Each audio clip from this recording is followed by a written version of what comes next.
Faye Awakens. PlayStation is cooked.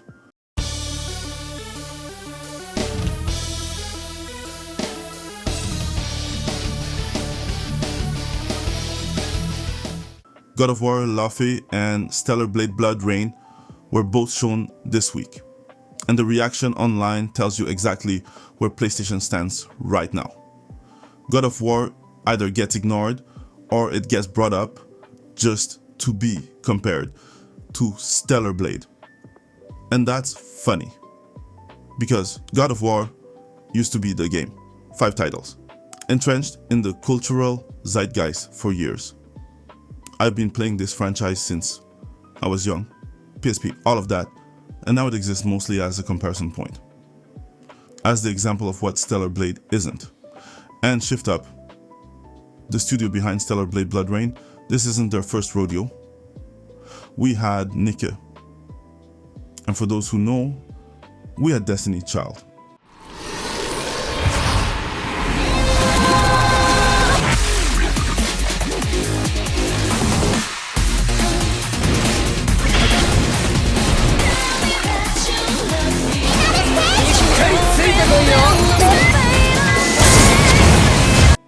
That's Shift Up too. I used to play it, so I know what this studio is capable of. These people know how to build something people actually want. Let me put it this way. This isn't like comparing Mike Tyson to Muhammad Ali, 2 legends of their own era. This is more like a newcomer outpacing a legend because the legend stayed too long in the game. UFC fans know exactly what I'm talking about. Now, the first God of War trilogy, masterpiece. We know some titles were stronger than others, but that's a small point. The first reboot was cool. I liked it. For a revival, it was exceptional. The numbers speak for themselves, so seeing the reaction that God of War Laufey is getting right now is laughable, because this is God of War. This isn't a new IP, this isn't a risk. This is one of the most established franchises in gaming history, and it's losing the conversation to a sequel from a third-party studio. This is mostly PlayStation's fault. Since PlayStation moved from Japan to the United States, it became a bad movie-making factory. That's the only way I can describe it. It knows one mode: cinematic experience, third person, over the shoulder, slow walking through beautiful environments. That's it. And I'll be honest, the first Last of Us was cool. I remember talking about the experience more than the gameplay. So I ask myself sometimes if I'm part of the problem that created this trend. Because yes, gaming is an experience, but it's still interactive. That's the whole point. And that distinction has disappeared from PlayStation's first-party lineup.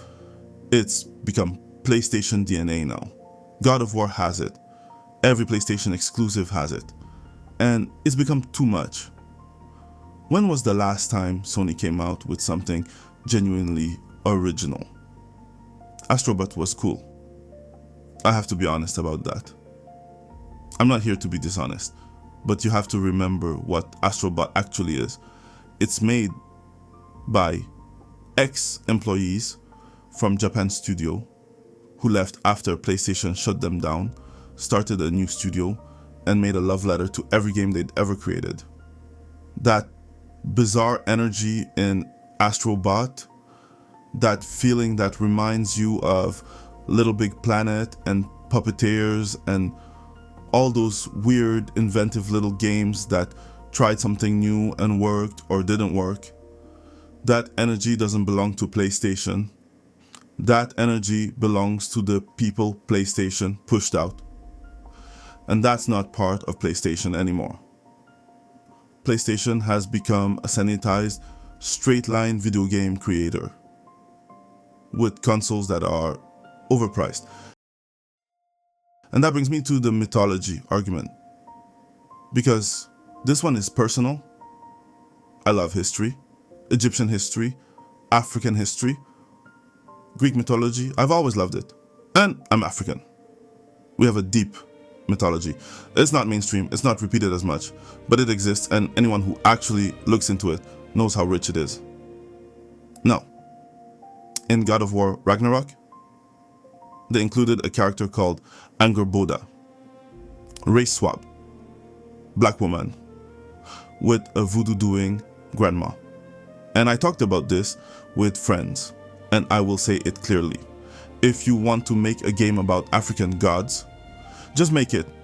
Go to Wikipedia, type African mythology.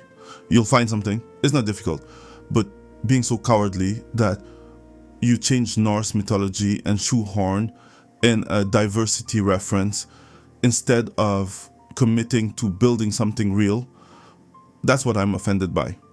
Not the inclusion, the cowardice of the inclusion.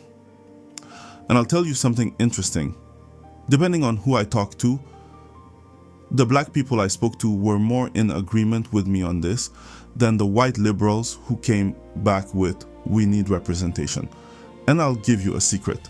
African cinema exists. African movies exist. We don't need a voodoo cameo in a Norse mythology game to feel represented. That's not representation, that's a costume. And now with God of War Laufey, they've doubled down. The concept is called the Everyone. Faye wakes up in an afterlife where all mythologies connect. Egyptian gods, Mongolian gods, Norse gods, all in one place. They're calling that representation. It's a buffet.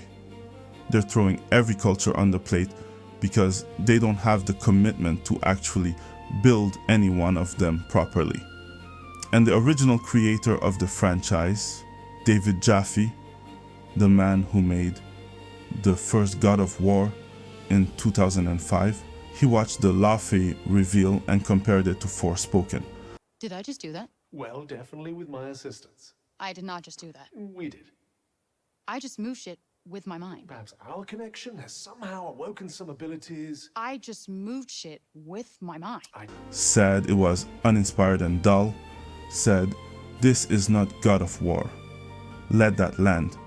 And then there's the design itself. Realistic characters, bisexual lighting. And I don't care what anyone says.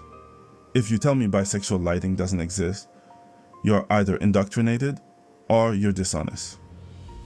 In both cases, I can't do anything for you. If you don't know what it is, type it. If you do know what it is, be a dishonest cunt somewhere else. Talking sword, talking cube. Can we stop putting a talking companion in every game that exists? What happened to the greedy solo experience? Just you, alone in the world, vibing to the ambience of the environment. Even in the new Metroid, you can't be alone anymore. There's always someone around you talking and talking. God of War went from the ultimate male fantasy in the original trilogy to the ultimate dad fantasy in the reboot to the ultimate modern audience fantasy with Laufey. And I know where that road ends. It's going to crash and burn. Will it hurt Sony as much as I want it to? Probably not. But if it hurts them at all, I'll take it. Now let's talk about pricing, because this part is connected. PlayStation has no imagination, and at the exact same time, every arm of the game industry wants to increase prices.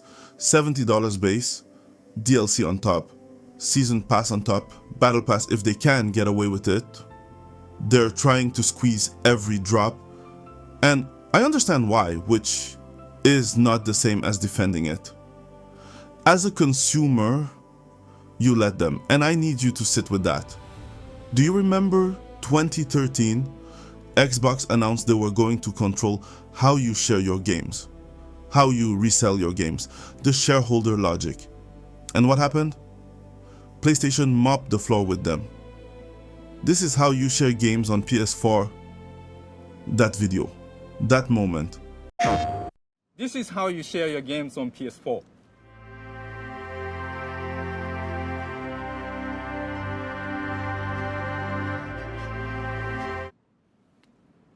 Thanks. PlayStation The gaming community was disgusted by Xbox. I was in the console war back then, Team PlayStation, and I genuinely thought Xbox was finished as a brand. I thought they'd close the doors because they wanted to destroy gaming.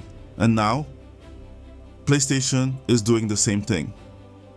Not the sharing policy exactly, but the same energy, the same direction. And where's the mass exodus? I'm not hearing that. Sadly, where's the stock price crashing? Where's the community burning it down the way they burned down Xbox? It's not happening. And that's the thing. Before, gamers would have made them pay for it. There's a reason Nokia was the best brand for years. Nokia is a stronger meme than the company that created it. Nokia still survives as a reference. Tell me what phone today will survive that long. The first iPhone was strong. Now they release a new one every year and the old one dies in 2. That's not technology. That's a business model. Rising prices give you cover to stop taking creative risks. If you're going to buy it anyway, why invest in something new? That's where PlayStation is. And here's why I never bought anything digital on PlayStation. Not once. Because every console generation means the library resets. All my games from PlayStation 1 to PlayStation 4 are physical. Every game I wanted that was digital only, I bought on Steam, on PC. Because if PlayStation closes the store, and they have closed stores before, you're done. You can't buy them again. You don't own them. You're renting from a company that can turn off the lights whenever they want. So when PlayStation announced a price increase and people ran to buy a PS5 before it kicked in, I genuinely don't understand that. You're rewarding the behavior you should be punishing. Now, Stellar Blade Blood Rain. It was announced at Summer Game Fest on June 5th.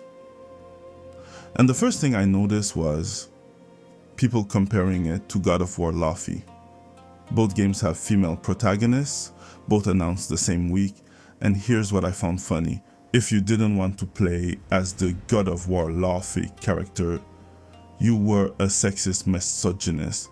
But Stellar Blade Blood Rain, everyone was ready to play it immediately. No one was calling anyone a misogynist for that. So, we're not that misogynistic after all. And the difference is obvious. Fan art started the same day. Cosplayers already cosplaying Eevee. Artists drawing her. The community building around the character they actually want to exist in the world. Laufey exists in a laughable state where nobody's drawing it, nobody's talking about it except to mock it, and that's with 5 established titles behind it. 5. The drama around Eevee's design, this idea that she looks wrong or offensive, is manufactured. It feels scripted, like everyone received the same talking points. Because the argument only makes sense if you think an Asian company making an Asian character should produce a character that looks like a Western European. The tallest man in Korea is 5'9". The tallest woman is 5'1". And you expect a Korean studio to design characters to Western standards?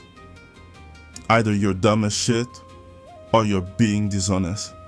And I know what you'd say if someone took a pygmy person and built a video game around that. You'd have something to say about that real fast. In both cases, you can go fuck yourself. Because the double standard is laughable. The West is losing to the East for one reason. They don't want to design something that looks good. And before, if you said that out loud, you were a misogynist. Now it's becoming acceptable to say it. Because the results are in. I'm not buying God of War Laufey. Not because the protagonist is female. Yes, because the design direction is ugly and I find it unappealing, and that's my honest take. PlayStation decided they don't want to innovate. They don't want to commit. They don't want you as a consumer, but they still want your money. For that, they're cooked. They did it to themselves. Moving to California, changing every male protagonist to a female, but never going the other way. Not investing in new IP, not taking a single creative risk. This is the new gaming industry. And my take on that is simple. I hope they burn soon enough, because the indie scene is looking better every year. The Eastern market is stepping up. AAA isn't dead, but the part of AAA that PlayStation used to represent, that part is being replaced. I'm the Broken Dream X. Don't forget, be righteous and stay passionate.